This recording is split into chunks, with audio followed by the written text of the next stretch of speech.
நண்பர்கள் அனைவருக்கும் வணக்கம். நான் ஸ்ரீவர்மா மருத்துவமனை சித்த மருத்துவர் ஜெயரூபா. பெண்களுக்கு உண்டாகக்கூடிய சிறுநீர் பாதை தொற்று அந்த மாதிரி சமயங்கள்ல நான் சொல்லக்கூடிய இந்த ஜூஸ் எடுத்துக்கிட்டிங்கன்னா இமீடியட்டா அடுத்து ஒரு ஹாஃப் அன் ஹவர்லேயே உங்களுக்கு அந்த யூரின் பாதையில் இருக்கக்கூடிய எரிச்சல் நல்லா குறையும்.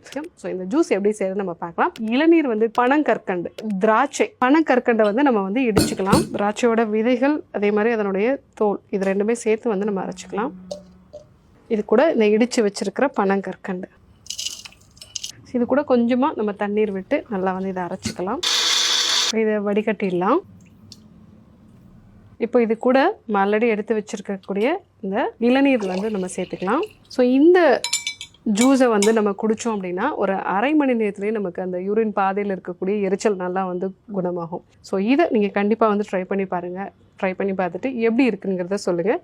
இதே போன்று ஒரு நல்ல ரெசிபியோடு உங்களை சந்திக்கிறேன். நன்றி, வணக்கம்.